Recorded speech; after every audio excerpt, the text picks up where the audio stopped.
An balimaw an bɛna bi alamisadonya an bɛna don kibaru daminɛ ni lahalaya min kɔsa in na n'o kɛra Farabugu ye dugu ye mɔgɔ bɛ se k'a fɔ malo cikɛyɔrɔ don sabu a bɛ office du Niger wala office de Ségou nin ye foroba binnen ye faso fɛ kɛrɛnkɛrɛnnen ɲɛna a b'an ka falakɔlɔnaw de la joli b'a babolo in a bɛ tɛmɛ Ségou fɛ ka taa ɲɔnɔ hali ni joli b'a babolo tɛ taa ɲɔnɔ o babolo in de Ala ye Mali sɔn dugukolo min tuma dɔ la n'i ye banamini da ji ɲɛ dɔrɔn a bɛ walankata ka taa cikɛforow la o ye Ala ka nɛɛma ye nɛɛma min maa bɛ se k'a fɔ ni ye farafinna yɛrɛ tilebiyanfan bolo in ta cikɛ dugukolo min bɛ anw faso Mali dugukolo kan a tɛ tilebiyanfan jamana in si la joli b'a ye ba min ni maa minnu bɛ denmisɛnw b'a dɔn cɛkɔrɔba ni musokɔrɔbaw cogo min aw bɛ se ka faamuyali kɛ dɛ jɛgɛ camancɛ kolo in a bɛ jɛgɛ camancɛ la cogo min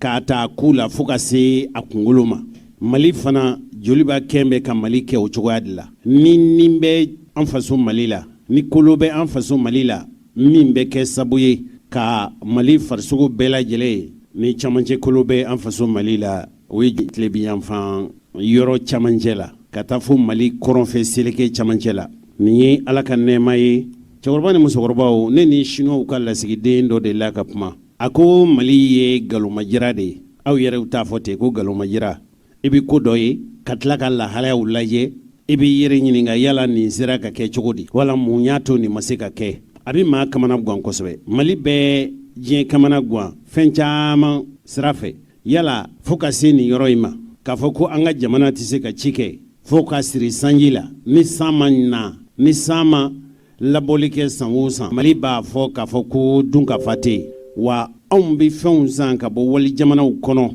jamana minnu Ala ye fɛn min di anw ma dugukolo ni ji la hali ni y'a tila 100 ye hali a ma o 5 di o mɔɔw ma nka olu ka balo bɛ doni ka se anw fɛ yan e cɛkɔrɔba ni musokɔrɔba nin ye galomajira ye dɛ ne yɛrɛ bɛ min fɔ sisan ne Jose Traoré ne ye ko dɔn ka sɔrɔ n bɛ taa Bɛlɛdugu ni samiya tun sera waati o waati an fa tun b'an bila lɔkɔli mana datugu k'an ka taa Kɔlɔkani Bɛlɛdugu ko ka taa an yɛrɛ dɔn ne tun bɛ baw gɛn ne tun bɛ taa cikɛ foro la ne kɔrɔkɛ dɔ tun bɛ yen u k'a ma ko Guanfa a tun bɛ cikɛ buguda de la ɲɔmasa de tun don ne bɛ deli ka taa i b'a sɔrɔ san 7 ɲɔ cikɛlen o bɛ sɔrɔ a ka bugu fiyɛ la n b'a fɛ k'a fɔ aw ye dɔrɔn balo min n'o cikɛra ɲinɛ a bɛ se ka san 5 kɛ san 6 san 7 kɛ ka sɔrɔ a ka dumuni ma s'o ma feeretaw bannen kɔfɛ misi tun b'a fɛ misi wɛrɛ tun b'a fɛ yɔrɔ mɔgɔ tɛ se ka kɔngɔkɔni fɔ o dugu kɔnɔ n'i y'a ye k'a fɔ anw ka jamana a bɛ lahalaya nin na kabako hadamaden n'i ma fiɲɛra kaban ni dan di yɛrɛ la n'i tɛ maa cɛsirilen ye n'i tɛ maa kisɛ ye cɛkɔrɔba ni musokɔrɔbaw aw ye anw lamɔ cogo min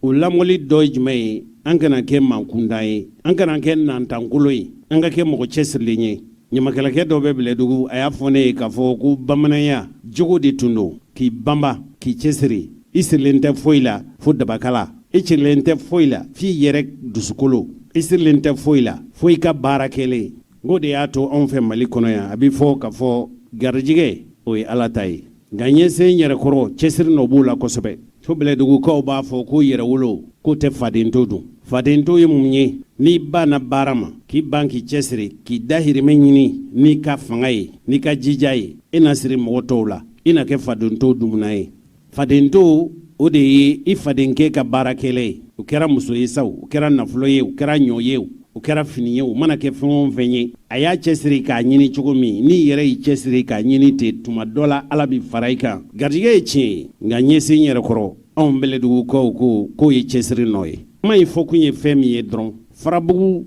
sigilen don fɛn min kan o ye baara de ye n'o ye dugukolo baara ye Farabugu ye cikɛ dugu de ye hali ni duguba tɛ i n'a fɔ Dɔgɔfire i n'a fɔ Ɲɔnɔ Farabugu sigilen sɛnɛ de ma kɛrɛnkɛrɛnnen ɲɛna min ye malo cikɛ ye Farabugu ye Ɲɔnɔ mara dugu dɔ ye nka a bɛ Dɔgɔfire de kɛrɛfɛ kɔsɔ in na de o Farabugu in de la dɛ kumaɲɔgɔnya sɛbɛ yɛrɛ la o de latigɛra marifatigi minnu bɛ yen n'olu ko k'u nakun ye alisilamɛya kɛlɛ ye k'u ka jamana in ka jagoya hali ni marifa de bɛ ta ka kɛlɛ kɛ ko ka Mali yɛlɛma ka kɛ silamɛ jamana ye u jo de b'a la sa wa u jo t'a la sa wa ne b'o jaabi to aw cɛkɔrɔba ni musokɔrɔbaw bolo o wale in de nana wolo kɛlɛla kɛlɛ min dugu caaman bɛ yen olu daminɛna k'u karaba fɛn min bɛ fɔ bɛ o de nana wolo kɛlɛjuguba de la ka taa duguw daminɛlen kɔfɛ yala karaba don sa wa yala ninnu nakun ye tiɲɛ yɛrɛ la diinɛ ko don wa binganikɛlaw don o jaabi o bɛ jateminɛkɛlaw bolo ani a kɔlɔlɔ bɛ mɔgɔ minnu kan marifatigi minnu n'u kɛra nafɛn ye dɔw yɛrɛw ko n'i ye jama in tila a bɛ tilancɛ bɔ wala a tɛ tilancɛ bɔ wala ka ca ni tilancɛ ye malidenw tɛ hali ni tuma dɔ la an bɛ misaliya min ta sisan i n'a fɔ fila tɛ mali kelen na dugu kɔnɔ hali n'a y'a sɔrɔ k'a fɔ ko fulaw u ju jɔyɔrɔ dɔ ye an faso mali ye sabu n'i y'o furancɛ in ta o bɛ mara kɔnɔ mara min seyiku amadu n'ale ye masina jamana sigi o tun ye alisilamɛ jamana de ye sariya jamana de tun don o waati ninnu tɛmɛna o marifatigi ninnu u ka wale in de na kɛ sabu ye mali yɔrɔ caman bɛ yen mɔɔw fana wulila k'a sabu kɛ jamana dɛsɛli min kɛra bɛɛ b'a kalama k'a fɔ mali mara a tɛ mali mara kɛbagaw bolo bi jamana bilalen don a yɛrɛ ma yɔrɔ caman fɛn o fɛn bɛ yen n'o ye jamana ka tamasiyɛn ye fɛn o fɛn bɛ yen n'o ye jamana ka wale ye fɛn o fɛn bɛ yen n'o ye jamana ka cɛsigiw ye a tɛ nin yɔrɔ kofɔlen o yɔrɔw bɛɛ lajɛlen bilara u yɛrɛ ma ten ka sabu kɛ olu yɛrɛw ka fɔcogo la sigiyɔrɔ caman bɛ yen u yɛrɛw ka fɔcogo la i n'a fɔ bajangara mara i n'a fɔ segu mara i n'a fɔ mɔpti mara yɔrɔ mɔɔw de wulila olu fana ye o yɔrɔ sigibaw ye min fɔra an ye aw fɛ mali sigiyɔrɔma tu tigɛ fɔ k'a sɔrɔ a tu tigɛra donsow fɛ n'i ye yɔrɔ caman hali bamakɔ kɛ bamakɔ ko a tu tigɛra mɔgɔ fɛ mɔgɔ min n'u k'a ma ko banba o fana ye fɔcogo dɔ ye nka mali kɔni sigiyɔrɔ ka dɔgɔn k'a fɔ ko donsow de bɛ yaala donsow ka kungo yaala senfɛ u bɛ taa se yɔrɔ dɔw la a kɛra a fɔr'u ye sa fɛnw fɛ wa dali masa y'u bilasira wa a mana bɔ sira o sira fɛ olu de bɛ kungo yaala o y'a sɔrɔ jamana in yɔrɔ caman ye tuw de ye n'u sera yɔrɔ nima yɔrɔ dɔw la u bɛ sigi o yɔrɔ ninnu na o caman sigi daminɛna donsow fɛ wala a donso ninnu caman fana bɛ yen tilema fɛ u bɛ donsoya kɛ nka samiya mana se u bɛ ci kɛ mɔgɔw fana ma fɛn min faamu a kɛra dɔw ɲɛna k'a fɔ i n'a fɔ silamɛya yɛrɛ a nana mali kɔnɔ an kɔrɔ kunungo de k'a sɔrɔ mali bada mali kudayi k'a daminɛ mali jujɔn ni dugukolo in jujɔn fo ka se bi ma sigili la hadamadenw fɛ a ma taa silamɛya kɔ e ka misali ta bani mali yɔrɔ jumɛn bɛ yen ko a ma sigi ni donsow wala diinɛtigiw ye minnu bɛ yen n'u bɛ yaala ka silamɛya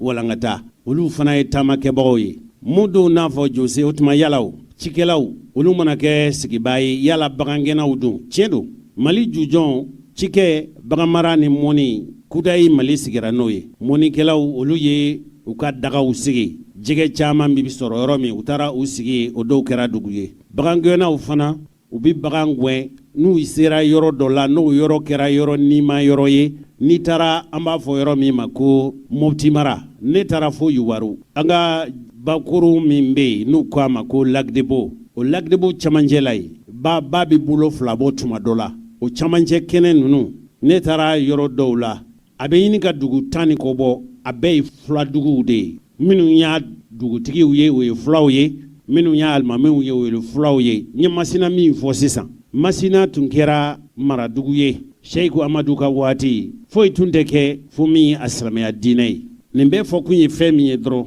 o de ye k'a fɔ kɔsa in na mɔgɔw dɔw jamanadenw b'a la i n'a fɔ yad agale amadu kufaw a n'o ɲɔgɔnnaw olu y'a ye u ka fɔcogo la k'a fɔ jamana in bɛ ka mara nazaraw de ka kuntilenna n'u ka hakilinaw la olu ye marifa ta u bɛ ka faransi nazara jamanaw hali mali sɔrɔlasiw kɛlɛ mɔgɔ dɔw n'a fɔ jose yalaw o tuma olu bɛ ka jamana kɛlɛ o bɛɛ ne ma wa o kura e la wa e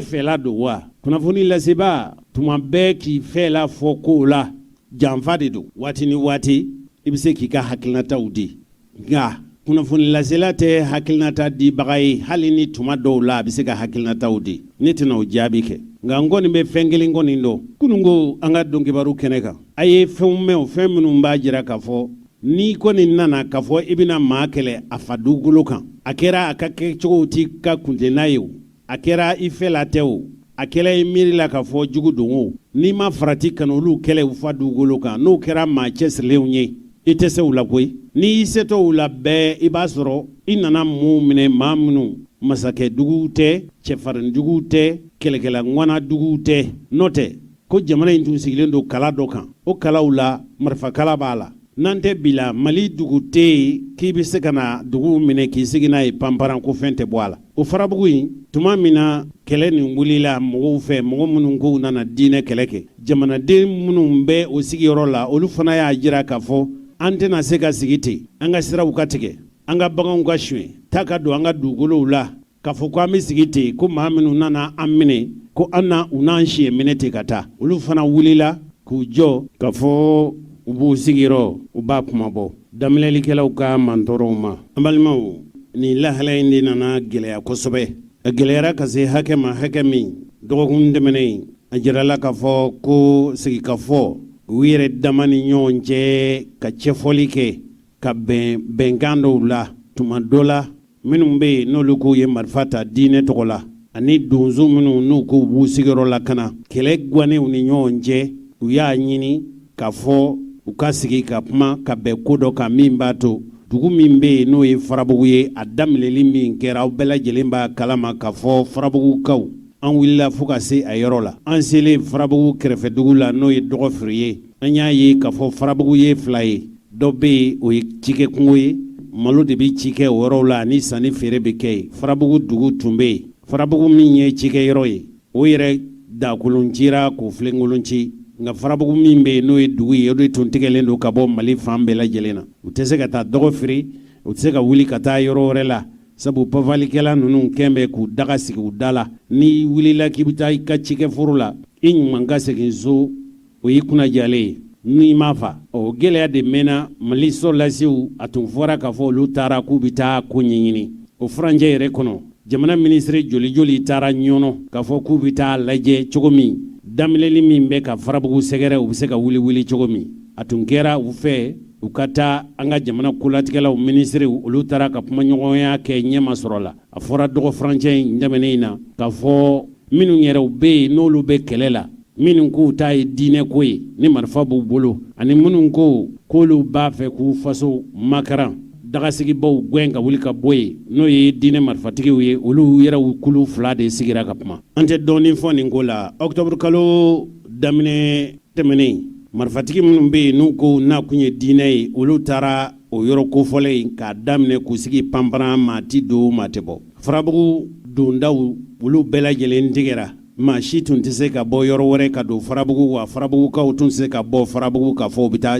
mali fan wɛrɛ fɛ farabugu daminɛlen magɛnwalew taara ka farabugu sɛgɛrɛ ka balow don pankolon avion kɔnɔ u selen dugu sanfɛ ko o balo ninnu fili ka jigin maa minnu sigin bɛ ni kɔngɔ ani minɔgɔ ni fɛrɛbɔ ani fura o bɛɛ banna u bɛ se ka balo sɔrɔ cogo min mali sɔrɔlasiw yɛrɛw taara farabugu nka o n'a ta bɛɛ farabugu tun ma se ka labila fiyewu maa tɛ se ka don wa maa tɛ se ka bɔ hali ni donna n'i taara u bɛ tila ka na daminɛ in kɛ tuguni ni lahala in kɔnɔ sa mali asilamɛw ka jɛrɛtɔn ba n'o ye haut conseil islamique du mali ye ale de y'a ye sa ka fɔ tuma dɔ la yala olu man ka wuli wa k'a lajɛ nin ko in nin nkalon ma jira nin jigilatigɛ ko farabugukaw a kɛra i n'a fɔ kankaraw da suwalen don maa ti bɔ farabugu k'a fɔ i bɛ taa hali dɔgɔfiri min ka surun la k'i bɛ se k'o lasɔrɔ ka sɔrɔ tuma dɔ la ni i ni kisira o de ye kunnaja ye nka o conseil islamique ni a ɲɛmɔgɔbaya kalifalen don sheikh usman sherif madani haidara olu de ye hakili ɲuman sɔrɔ k'a lajɛ cogo min nin gɛlɛya in bɛ se ka wuli tuma dɔ la hali ni jamana marabaaw m'u bila la a kɛra i n'a fɔ u b'a joona a kɛra u ni dɔngɔko ye n'o tɛ tuma dɔ la nin baara in tun bɛ gɛlɛya haut conseil islamique du mali bolo kɛrɛnkɛrɛnnen ɲɛna an ka jamana minisiri bondaso min sigilen don cɛfɔ ni kanbɛ malidenw ni ɲɔgɔn cɛ u ka ɲɔgɔn minɛ kelenya na faso kelenya la ka se ka ɲɔgɔn kun sigi la o minisiri bondaso i n'a fɔ olu yɛrɛ ye dantigɛli kɛ cogo min n'o ye an ka jamana minisiri bondaso ye minnu ye diinɛ marifatigiw ye ka fara donsow kan maa minnu bɛ a yɔrɔ kofɔlen na ni u bɛ lamɛn dugulen minnu bɛ yen jama ɲɛmaa minnu bɛ yen ni fan fila bɛɛ lajɛlen ka danaya bɛ olu kan o kumaɲɔgɔnya de nana kɛ ɲɔnɔ sa nin y'a siɲɛ fɔlɔ ye bɛnkan in tɛmɛnen kɔfɛ maa minnu sigilen dɔ ye n'u ka su u ka mun fagara o su n'u bɛ kungo kɔnɔ a kɛra sabu ye min b'a to u ye se ka u taara u ka su tɔmɔ ka u janajaw kɛ furancɛ min bɛ Farabugu ni Dɔgɔfiri cɛ ani furancɛ min n'u bɛ Farabugu ni fan wɛrɛ cɛ kɛlɛ senfɛ a kɛra donso ye o a mana kɛ maa gansan ye minnu taara ci kɛ o n'u ka mun fagara bɛɛ sera ka t'i ka mɔɔw su ta k'u janajaw kɛ kabini octobre kalo tile 12 tɛmɛnen maa 12 minnu n'olu tun fagara ni sira dar'u ɲɛ k'u fa o maa ninnu u janaja sera ka kɛ maa tun ma se k'i ka su janaja yɛrɛ kɛ a janaja sigi tun ma se ka kɛ o kɛra kɔsa in na tuma min yamaruya dira ko bɛɛ ka t'i ka su lajɛ i ka su tɔmɔ o furancɛ kɔnɔ kibaruya minnu sɔrɔla o ye k'a fɔ mun tɛr'u ka su nɔfɛ su 12 de tun ko fɔra nka diinɛ marifatigi ninnu nan'u ka bolifɛnw na k'a fɔ ayi dɛ min su min bɛ yen o ye maa 13 de ye o marifatigi minnu bɛ yen n'o ye diinɛ marifatigiw ye u y'a fɔ mɔgɔw ye a' t'a ka su nɔfɛ woyo t'a la kɛlɛ t'a la nderi t'a la gɛlɛya foyi t'a la bɛɛ ka t'i ka su ta nin ye hakili ɲumanw de ye a kɛra i n'a fɔ mɔɔw laban u ye ŋaniya ta dusu min tun bɛ yen o ye dusuw bila kɛlɛjugu min bɛ yen u ye kɛlɛjugu in bila o marifatigi wɛrɛw de y'a fɔ mɔɔw ye a ka su bɛ nin yɔrɔ la a ye t'u ta nin lahalaya min kɛra Farabugu n y'a jira u la k'a fɔ an ka jamana marabaw u hali n'u sen ma don a ko la tuma dɔ la u da donna la a ye se ka kɛ yɛrɛ u yɛrɛ de ye sira di nin bɛ se ka kɛ cogo min an balimaw nin yɛrɛ de ye jamana ka laɲini ye o sabu jamana malidenw ye foroba sigi min kɛ ko ka kuma faso kan bɛɛ da ka don a la maa o maa i seko ni damajara ye min ye min b'a tɔ cɛfɔ ni kanbɛn ani kɛlɛbila an ka sigi ka kɛ kelen ye an k'a lajɛ kɛlɛ min b'a ni ɲɔgɔn cɛ an k'a bila nin ye hakili ɲumanw de ye o yala nin ŋaniya min taara n'o de ye marifa bɛ minnu bolo a kɛra donsow ye o a kɛra minnu ko u bɛ kɛlɛ kɛ diinɛ na o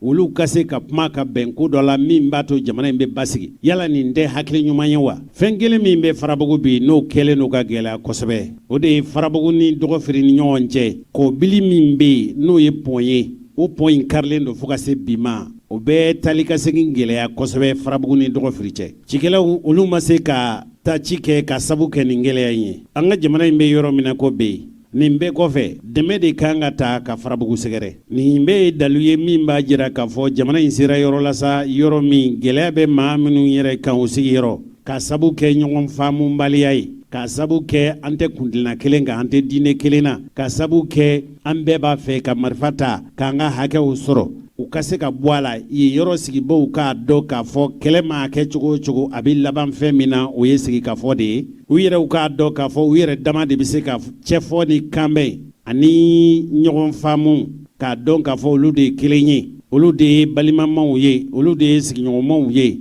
kɛlɛ maa kɛ cogo o cogo u k'a lajɛ bɛɛ ka ɲini i ta kɔ min b'a to bɛnkanw bɛn bɛ se ka sigi ne hakili k'a fɔ nin ye misali ɲuman de ye an balimaw minnu kɛra nin hakili ɲuman tigɛbaw ye n'olu ka dɛmɛ fanga bonyana kosɛbɛ o ye Haut Conseil Islamique du Mali ye dɔgɔfarancɛ tɛmɛnen an ka kunnafoni tɛmɛnen ninnu na Haut Conseil Islamique ɲɛmɔgɔba n'o ye Sheikh Ousmane Sherif Madani Haidara ye a ye ɲɛfɔli kɛ a ka lajɛ dɔ kɛnɛ kan o ɲɛfɔli in o filɛ Farabugu mɔgɔw b'o de fɔ sinon an ye baara kɛ yɔrɔ min na o ye ɲɔnɔ mara bɛɛ de ye commune 11 ka fara Farabugu kan Haut Conseil volontaire minnu jɛna n'a ye k'u ni di Ala ma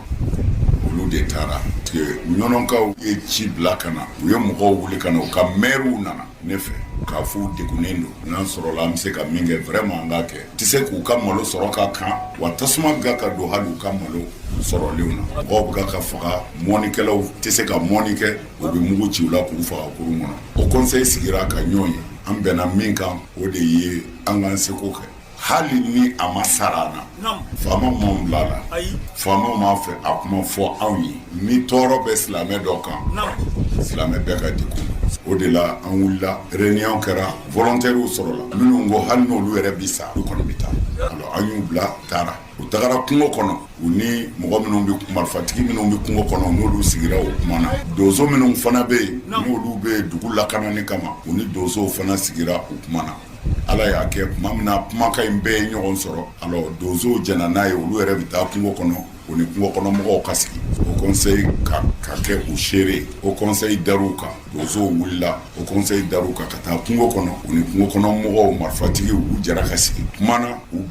bɛnna kan u tɛ se maa ma bɛɛ k'i ka baara kɛ donsow fana ka mugu bila olu ti marifa ci ninnu yɛrɛ ka n'a kɛ duguden bɛɛ ka t'i ka baara la o kun ye ɲɔnɔ zone kɔnɔna de o bɛnkan bannen sisan an y'a ɲini u fɛ fana Farabugu o fana ka se ka libéré o de gɛlɛyara dɔɔni u tilala u sɔnna u y'u ka charte fɔ u ka charte ye mun ye o kun banna Farabugu ta ma ko parce que sɔrɔdasiw bɛ yen an y'o de yir'u la anw tɛ sɔrɔdasi an ma taa ni sɔrɔdasi an tɛ se ka sɔrɔdasiw bɔ yen parce que anw ma taa n'u ye gouvernement de taara n'u ye ni maa bɛ se k'u bɔ yen gouvernement de bɛ se k'u bɔ yen anw ka deli kɔnɔ u ka sabali u ka Farabugu libéré fɛn o fɛn ka d'u ye u k'a kɛ tɔɔrɔ t'u kan ani faamaw ka kuma ni sɔrɔdasiw bɔra yen a banna o ni ɲɔnɔ bɛɛ ka kan olu yɛrɛ b'u ka minɛnw cɛ an bɛ o yɔrɔ de la n b'a fɔ ka d'a kan hɔrɔn ye hɔrɔn de ye jango silamɛ minnu bɛ kungo kɔnɔ marifatigi ninnu u ye layidu min ta o conseil ye donso minnu sara u bolo kungo kɔnɔ yen o donso ɲɛmɔgɔw y'a ɲini u mago b'u ka suw la u ye sira d'u ma donso su fɛn o fɛn bɛ ɲɔnɔ wo kɔnɔ donsow taara bɛɛ ta kunu u ni mɔgɔ ninnu yɛrɛ farala ɲɔgɔn kan ka jɛ ka kuma ka ko bɛɛ kɛ ɲɔgɔn fɛ u nana n'u ka su bɛɛ ye k'a dun mɔgɔ minnu fana kun minɛnen don kungo kɔnɔ marifatigiw bolo u y'a mɔgɔ o zone kɔnɔ mɔgɔ kelen bɛ yen o ma libéré fɔlɔ parce que u ko o man gɛnɛ u b'a furakɛ n'a lafiyara u b'a labila an dalen b'a la parce que danaya ye mun ye hali ni kafiri jɛra n'a y'a ka layidu dafa a fɔ a y'a dafa alakira ye kafiri dɔw mankutu u nana deli a kɛlen ka kɛlɛ kɛ ka kafiri dɔw ɲɛnama minɛ dɔw y'a deli a ko walahi a ye kafiri dɔ tɔgɔ fɔ ko n'o kun y'o solonɛli don ale kun b'u bila parce que o kafiri ye layidu min ta ale Muhamadu ye a y'a bɛɛ dafa o la silamɛya ti maa ka ɲuman dun hali n'i ye kafiri ye maa o maa bɛ wali ɲuman dun tɛ silamɛ ɲuman ye o la an b'a a ɲini Ala fɛ toujours Mali bɛɛ ka se ka lafiya anw ka ɲini ta ye nin de ye Ala ɲɛ bɛ an dusukun na ka maliyɛn kelen tɛ tɔɔrɔ la maliyɛn bɛɛ k'an ka dɛmɛ maliyɛn ɲumanw o la n bɛ fɛ k'a f'i ye ɲɔnɔ zone kɛra tan ka fara Farabugu kan. An balimaw kibaru lase fɔtaw tun ye fɛn min fana ye o ye k'a fɔ bunte yɔrɔ min Fransikaw ka kɛlɛbolo min bɛ an fɛ Mali kɔnɔ n'o ye Barikani o y'a ka kɛlɛkɛ pankolonw ta ka taa mugu fili mɔgɔ dɔw kan o de senfɛ mɔgɔw fagara diɲɛ jamana yɛrɛma hɔrɔnyalen olu ye kɛlɛcɛ dɔw bila ka na Mali dugukolo kan a bɛ fɔ olu ma ko MINUSMA k'olu nakun ye marifatigiw do sɔrɔlasiw do tiɲɛ don nka k'u nakun ye malidenw ni ɲɔgɔn cɛ ka don kɛlɛkɛlaw ni ɲɔgɔn cɛ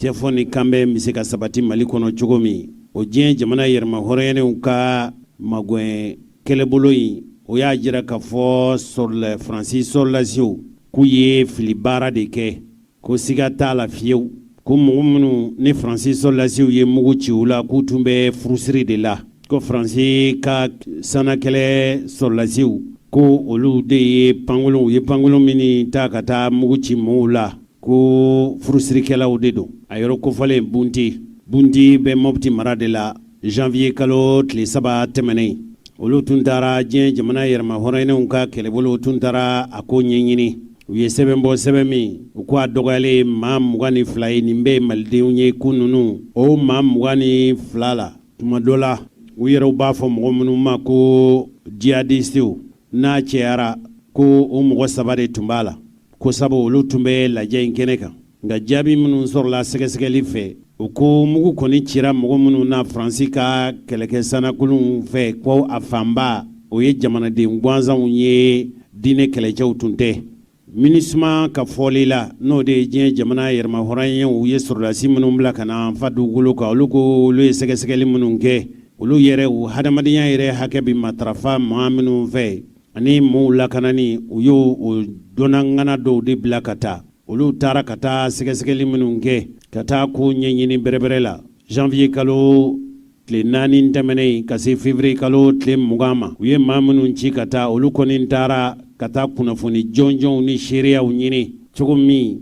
ka dalu jɔnjɔnw sɔrɔ wa danaya kumaw do sabu u ye dalu minnu sɔrɔ u ye dalu preparatigɛlen dɔw de ɲini MINUSMA fɛ o MINUSMA o ye jaabi min sɔrɔ o de ye k'a fɔ maa 22 ninnu tun farala ɲɔgɔn kan o tun bɛ ka furusiri dɔ de kɛ k'olu fagara o furusiri de senfɛ Faransi ka sanakɛlɛcɛw fɛ ka taa mugu fili olu la MINUSMA ye sɛgɛsɛgɛli minnu kɛ o ko tiɲɛ don a ye se ka kɛ maa 5 ɲɔgɔnna bɔɲɔgɔnw bɛ yen n'olu ye Amadu Kufa ka mɔgɔw ye minnu ko nana ni diinɛ kɛlɛ ye k'olu tun bɛ furusiri in kɛnɛ kan nka maa 22 ninnu na maa 22 minnu fagara Faransi ka sɔrɔlasiw fɛ 3 tun b'a la tuma dɔ la a ye se ka kɛ k'a fɔ o ye Germainw ka kɛlɛbolo Germainw de ye siya min bɛ a yɛrɛ kofɔlen na olu ka diinɛ kɛlɛbolo min bɛ n'a bɛ fɔ o ma ko Kabita Germain o y'a jira k'a fɔ ko nka mɔgɔ 22 ninnu 19 tun b'a la olu tun ye jamanaden gansanw ye wa u tun tɛ fɛn wɛrɛ la ko k'u tun bɛ furusiri de la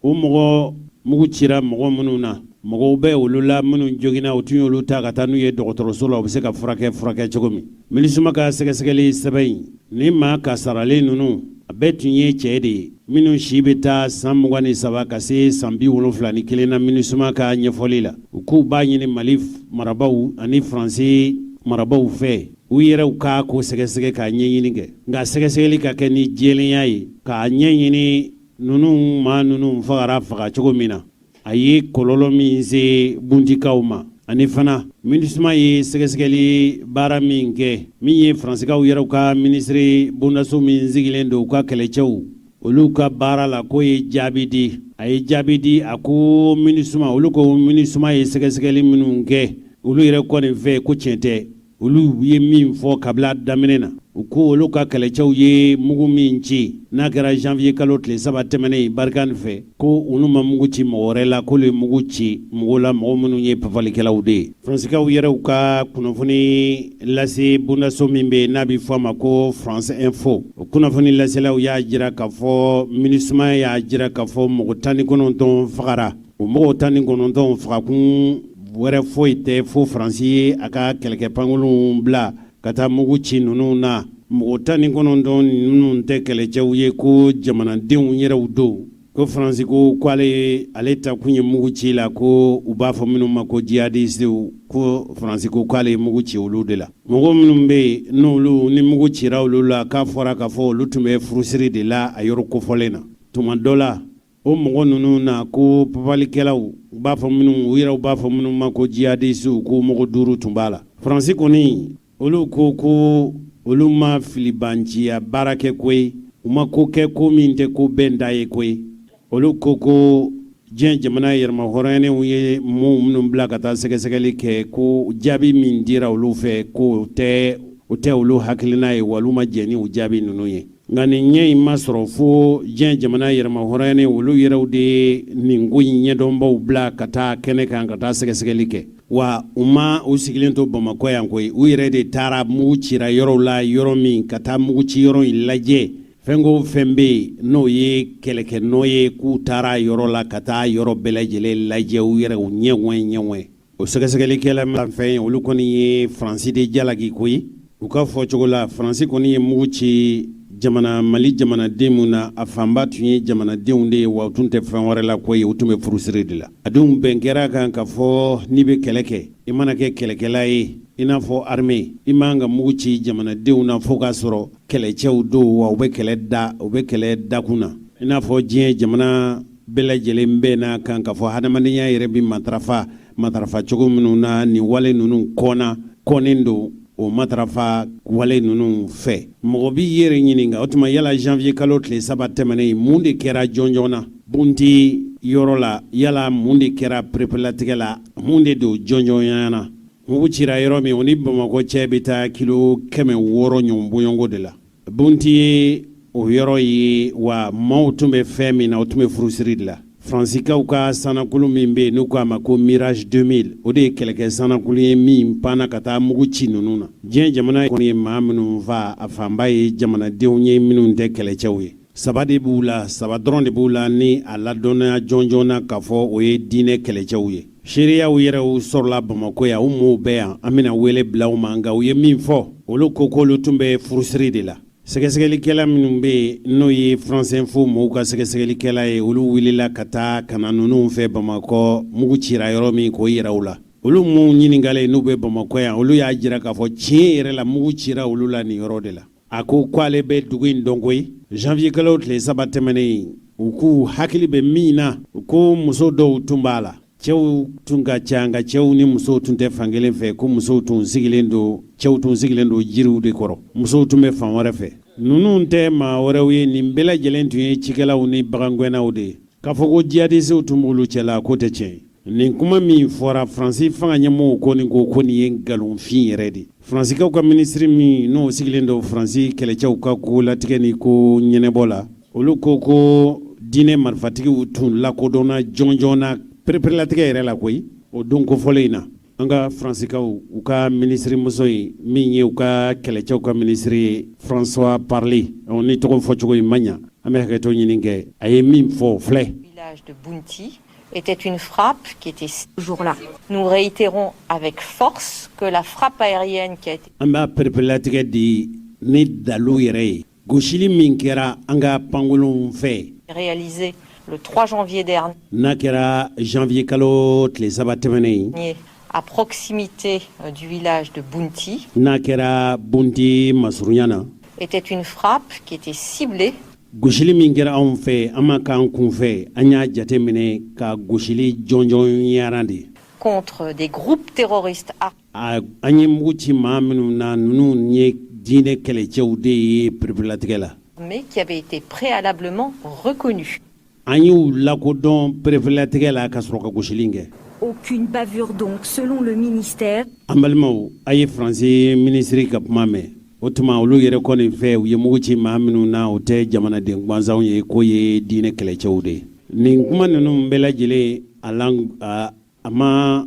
nin kuma minnu fɔra Faransi ministre fɛ, diɲɛ jamana yɛrɛma hɔrɔnyew ye sɛgɛsɛgɛlikɛlaw minnu bila ka taa olu ye fɛn fɔ min ni nin tɛ kelen ye fiyewu. O b'a jira k'a fɔ u ka sɛgɛsɛgɛliw u ni Faransi ministre ka kuma u tɛ kelen ye fiyewu. An balimaw, nin bɛɛ lajɛlen kɔfɛ mɔgɔw yɛrɛ bɛ bi minnu limaniyalen don k'a fɔ Faransi kɔni ka kɛlɛcɛ minnu bɛ Mali dugukolo kan, n'u ma taa bɛɛ diɲɛ don o don dɔ de bɛ fara u ka mangoya kan Mali dugukolo kan. Siga kɔni t'a la o, nin fana bɛna dɔ de fara Faransi ka kɛlɛcɛw b'an fa dugukolo kan, u ka mangoya dɔ de bɛ fara a kan tuguni. K'a sɔrɔ Faransi bɛna anw fa dugukolo kan don min n'a fɔra k'a fɔ Professeur Jɔnkunda Tarawele ye wele bila u ma k'u ka na, nin don kofɔlen Faransi nalen o kɛra tuma min na o y'a sɔrɔ François Hollande de bɛ jamana ɲɛmɔgɔya la. François Hollande ye min fɔ an fɛ Mali kɔnɔ yan, an tun y'a yɛlɛma bamanankan na, ani Professeur Jɔnkunda fana ye kuma minnu fɔ, hakililajigin kumaw don an k'o lamɛn. Et je suis devant vous pour vous dire toute notre fierté. Ne bɛ aw ɲɛkɔrɔ bi k'an ka nisɔndiya ani an ka wasa k'o fɔ aw ye. Lorsque j'ai pris cette décision grave, waati min na n ye nin ŋaniya gwɛlɛn nin ko kɛta gwɛlɛn waati min n y'a ŋaniya ta k'a fɔ n bɛna waleya. le 11 janvier kalo tile 11, de répondre à l'appel du président Traoré. Ka jamana ɲɛmɔgɔ n'o ye Mali jamana ɲɛmɔgɔ ye a ye damakasi ni wele kan min n da n ye k'a jaabi. Dans le cadre des Nations Unies. Diɲɛ fantan naani kelenya tɔnba o ka hakilina n'o ka kuntilenna sira kan. Je savais les risques que je veux secourir aux soldats. N y'a dɔn kabila o waati n bɛna don fɛn min na a bɛ se ka gɛlɛya a bɛ se ka kɔlɔlɔ ani degun min se an ka soldasiw ma. L'un d'eux d'ailleurs est mort dans les premières heures. Baara nɔgɔ ye nin tɛ ko nɔgɔ ye nin tɛ sira nɔgɔ ye. Parce que les terroristes avançaient. Sabu min ye damatɛmɛ ni tɔɲɔni ani kojugukɛbaw ye u tun kɛn bɛ ka kɛnɛ minɛ. Parce que les terroristes s'étaient réfugiés dans les villes. Sabu min ye banbanciw tiɲɛnikɛlaw ni damatɛmɛwale ni tɔɲɔnikɛbaw ye u tun ye dugu daminɛ u tun donna dugu kɔnɔ ka ban. Et vous avez accompli une mission exceptionnelle. A ye a bilara ci gwɛlɛ min na a bilara ci min na n'o ye ci nafama ye aw bilara baara gwɛlɛ min na aw ye a kɛ ni wasa ye. Avec l'armée malienne. Aw ni Mali soldasiw a bɛɛ ye aw jɔyɔrɔ fa. Qui ici assure la souveraineté. Mali soldasiw u bɛ u ka jamana kumaboli de la u ka jamana dugukolo tangani a n'a kisili n'a meleli o baara de la. Du Mali sur le territoire qui est le sien. U bɛ fa dugukolo kɛlɛ de la a bɛ segin u fa dugukolo ma cogo min u b'o baara de la. Vous avez conduit des opérations avec une technicité, une prouesse admirable. Aw ye ni baara nin kɛ ni kodɔn ni faamu ni ɲɛdɔn ye ani teliya ni wasa ye. Je pense notamment à ce qu'a été le parc. Dugu kɔnɔ. Et vous avez permis qu'il y ait la sécurité. Aw ka baara y'a to lakana sabatira Tombouctou dugu kɔnɔ. Et le soutien indispensable. Aw kan ka dɔ jigi minnu kɔrɔ n'o ye yen sigibaw jigi ye jamana jigi ye aw dɔra jiginninw kɔrɔ. C'est donc une preuve d'abord de l'amitié entre nos deux pays. Nin ye tamasiyɛn de misali de teriya sira ani ɲɔgɔn dɛmɛ sira min bɛ jamana fila ni ɲɔgɔn cɛ n'o ye Mali ani France ye. Monsieur le Président. Mali jamana ɲɛmɔgɔ jɔnkunda. Mais aussi une preuve, s'il en était besoin, de l'efficacité. Nin fana ye wasa ka jɛ ka ko kɛ ka tɔnɔ sɔrɔ a la k'a kɛ ni ɲɛdɔn ni kodɔn ye nin y'o misaliya dɔ de. De l'armée française. Min ye Faransi soldasiw ye. En général, je vais vous adresser toutes les félicitations. Soldasi kɛlɛ cɛmɔ ɲɛmɔgɔba nin ye wale ni sabu de ye n ka kan ka i fo i ka baara ɲuman na. Au nom de la France. Faransi tɔgɔ la. Pour ce qui a été fait. Baara min kɛra a ɲɛna. J'ai été reçu aujourd'hui par les élus de Tombouctou. Ne bisimilara bi Tombouctou ka denw ye danaya ta ka da maa minnu kan n bisimilara u fɛ Tombouctou bi. Et par la population. Ani Tombouctou cɛ n'a muso maakɔrɔba ni denmisɛn. Un accueil magnifique. U ye n bisimila bisimila cogo ɲuman b'a la. Des cris de joie. Nisɔndiya ni wasa kɔnɔ. Des larmes de bonheur. Ɲɛji n'o ye nisɔndiya ɲɛji ye. Ce n'est pas adressé à ma personne. Bonya min n'a kɛra a kɛra ne yɛrɛ bakun François Hollande ye. Au président de la République, c'était adressé aux soldats. Jamana ɲɛmɔgɔ a ye i dantigɛ ani ɲɛfɔli kɛ soldasiw ye. Et adressé à la France, aux soldats, parce que ani Faransi jamana ani soldasiw sabu vous avez permis cette libération. Aw sababu de y'a to jamana in kuma bɔra bi. Et à la France, parce que tout entière, elle s'est reconnue. Ani Faransi bɛɛ lajɛlen sabu nin ye Faransi bɛɛ ka ko ye wa Faransi bɛɛ ko an sɔnna ka Mali dɛmɛ. Dans la décision que j'ai prise en son nom. Ne ye waleya min kɛ n jɔra jɔyɔrɔ min na Faransi tɔgɔ la ne François Hollande. Et c'est la raison pour laquelle je voulais me tenir à votre disposition pendant quelques minutes. O de la fana tun tɛ se ka na nin dugukolo ɲuman in kan nin dugukolo kumabɔlenw kan ka sɔrɔ mana dantigɛli ni foli ci ni bonyamasegin k'aw ye. Pour échanger avec vous. N'aw ka kuma. Je sais qu'un certain nombre, ici, soldats français, vont être relayés. N b'a dɔn k'a fɔ Faransi soldasi cɛ dɔw bɛ yan olu bɛ se ka bila bolo wɛrɛ kan. Par d'autres Français. Faransi soldasi wɛrɛw u bɛ kɛ o ninnu nabila ye. Puis ensuite, ces mêmes Français seront relayés par la force dite MISMA, toujours avec nos amis maliens qui... O soldasiw fana n'o ye Faransi soldasiw ye olu fana bɛna nɔ nabila ni farafina soldasiw ye ani Mali soldasiw fana ye. Assure l'essentiel de l'opération. Sabu min ye Mali soldasiw ye min ye farafina soldasiw ye nin ye olu ka ko ye anw ye dɛmɛbaaw de ye. Et donc au moment où vous allez terminer cette première mission, waati min baara fɔlɔ min dira aw ma n'a y'a kɛ ni wasa ye o bannen kɔfɛ o ci in bannen kɔfɛ. Je voulais vous dire que vous pouvez revenir avec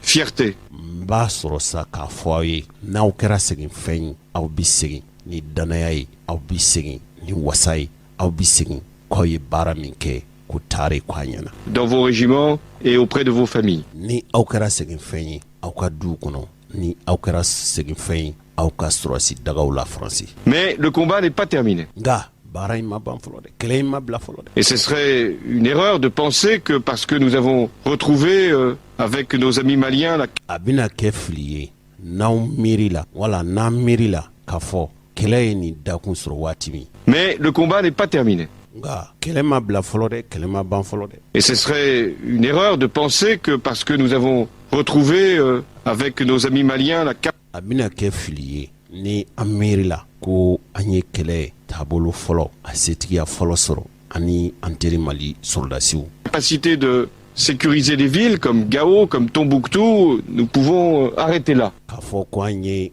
Gao ni Tombouctou lakana ko kɛlɛtigiya sɔrɔ k'a fɔ an bi jɔ o yɔrɔ la wa a bɛ kɛ fili ye. Les autorités maliennes, min ye Mali fanga ɲɛmɔgɔw ye, et c'est leur responsabilité, o ye olu ka baara de ye, veulent retrouver l'intégrité territoriale qui à un moment leur a... U b'a fɛ k'u ka dugukolo tigiya k'a bɛɛ lajɛlen sɔrɔ sabu waati la été ôté. U tun bɔsir'u la. Et donc nous serons à leur côté. Sisan kɔni an bɛ na baara in tɔ lase anu bi jɛ k'a bɛɛ lajɛlen lase ɲɔgɔn fɛ. Pour plus au nord, fo ka taa jamana kɔrɔnfɛla bɛɛ lajɛlen minɛ. finir cette opération. baara min n'an y'a daminɛ ɲɔgɔn fɛ an bɛna fori ɲɔgɔn fɛ. Mais nous n'avons pas vocation à rester, nka anw ka baara tɛ ka to mali dugukolo kan dɛ. puisque nos amis africains sabu min ye an teri farafin jamanaw ye. vont pouvoir faire le travail qui a été le nôtre jusque-là. baara min n'anw y'a datigɛ baara min n'anw y'a daminɛ a baara bɛna fori olu de fɛ. Et puis, ensuite, ani fana la MISMA, les Maliens assureront la sécurité de tout le territoire. misma ani mali sɔrdasiw olu de bɛna jamana ye fantan naani lakana olu de bɛna sabati. Malien. Voilà pourquoi je suis là aujourd'hui. o de la n bɛ Tombouctou dugukolo kan bi. Pour recevoir sûrement Tombouctou dugukolo min kan n b'a dɔn k'a fɔ n bɛna l'accueil exceptionnel dont j'ai parlé n ye bonya sɔrɔ bonya min o ye dunan bisimilaliba bonya ye. de la population malienne. mali jamanadenw u ye n bisimila cogo ɲuman min na. Aujourd'hui, ce matin à Tombouctou, min kɛra Tombouctou sɔgɔmada in na cet après-midi ani bi tilegwa in na à Bamako. Bamakɔ u ye n bisimilali fana min kɛ. Mais je suis là pour vous, ne bɛ yan aw de ye pour vous dire notre admiration. k'a fɔ aw ye a ka baara min kɛra a wasa min b'an yɔrɔ k'o yira aw la. Et notre grande satisfaction. ani k'an ka nisɔndiya n'an ka wasa fɔ aw ye. Et donc, je veux dire à votre général n b'a fɛ k'a fɔ aw ka kɛlɛ ɲɛmɔgɔ ye que l'opération se poursuit baara bɛ sen na. et qu'elle a non seulement notre plein soutien, baara min bɛ sen na an b'a jigiya kɔrɔ an jigibaaw kan an dalen don aw la. comment pourrait-il en être différemment, mais notre a tɛ se ka kɛ cogo wɛrɛ yɛrɛ la n'o tɛ o. confiance. ani an ka danaya. Je vous demande aussi de faire attention n b'a ɲini aw fɛ fana k'aw kɔlɔsi kosɛbɛ. à vos propres vies, aw yɛrɛw niw na a k'aw niw kɔlɔsi aw ka janto aw niw na. à celles de vos frères maliens, ani mali sɔrdasi minnu bɛ yan a y'u nin kɔlɔsi aw ka u nin tanga aw ka janto u niw na. de faire attention aussi a y'aw kɔlɔsi fana à des exactions qui pourraient être commises, qui entacheraient damatɛmɛ minnu bɛ se ka kɛ nin baara la n'a bɛ na nin baara bɛɛ lajɛlen k'a kɛ fɛn tiɲɛnen ye a y'aw kɔlɔsi o la. la mission, baara min b'aw bolo de faire attention à protéger les populations civiles, a y'aw gwɛlɛya min ye jamanaden gansanw ye aw bɛ ya olu nin lakanani u nin kɔlɔsili bolofɛnw lakanani de la. mais je vous l'ai dit, n b'o fɔ aw ye. je vous fais confiance n dalen don aw la o. et vous avez ici, par ma présence, n ka yeli nin kɛnɛ kan o y'o dalu dɔ de ye. l'hommage de la République. faso ka foli ni faso ka barikada bɛ aw ye. Merci. aw ni ce.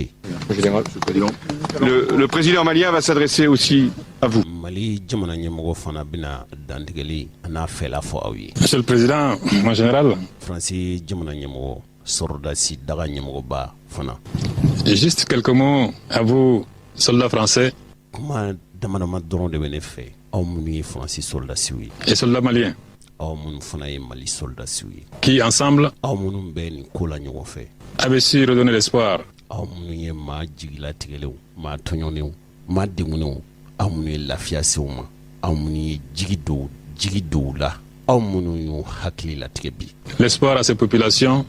ka jigi waaro minnu bɛ ninnu na n'o ye jamanadenw ye k'o jugu waaro k'o falen ni hakilisigi ye bi qui ont vécu sous le joug de la barbarie et de l'obscurantisme, jamanaden minnu damatɛmɛwale ni tɔɲɔni ani juguya fin tɔɲɔni min taara ka se ɲi jamanadenw ma aw minnu kɛra wulibaw ye pendant des mois et des mois. kalo caaman kɔnɔ bi Je voudrais vous remercier n tun b'a fɛ ka barika da kɛ aw ye ka faso ka foli ani tanu fɔ aw ye pour le boulot que vous faites aw ye baara ɲuman min kɛ et que vous faites bien, n'aw y'a kɛ ni wasa ani kodɔn ye avec efficacité faamuya ni ɲɛdɔn et avec professionnalisme. ŋwanaya yɛrɛ aw y'a kɛ ni ŋwanaya kodɔn de Vous avez constaté aw yɛrɛw ye a jateminɛ l'accueil bisimilali ɲuman min n'o kɛra bi chaleureux, nisɔndiya bisimilali l'accueil qui dépasse tout commentaire, bisimila min kɛra n'i ma bɛɛ dɔ de fɔ nka i tɛ se k'a fɔ ka se a dan na des populations min ye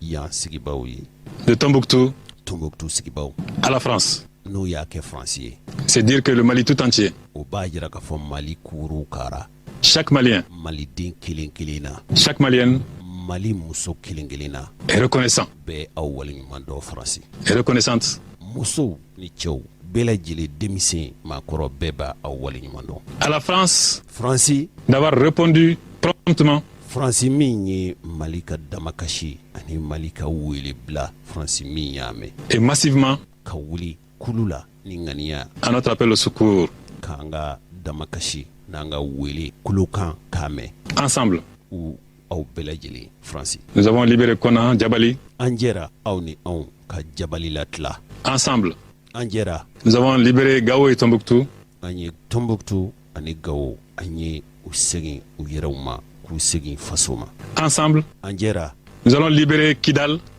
an bena kidal ni tesalit Salit. Et ensemble, an bena jɛ fana nous allons traquer ces terroristes nin damatɛmɛ walekɛbaw nin tɔɲɔnikɛlabaw an ben'u koron jusque dans leur dernier repère. k'u koron f'u ka dingɛ f'u ka biriyɔrɔ danna Je voudrais vous dire n tun b'a fɛ merci k'a fɔ aw ye ani ce au nom du peuple du Mali, faso mali bɛɛ lajɛlen tɔgɔ la à mon nom propre. ne yɛrɛ tɔgɔ la Monsieur le Président, faransi jamana ɲɛmɔgɔ françois hollande merci. i ni ce i ni ce i ni ce Merci à la France. faransi ni ce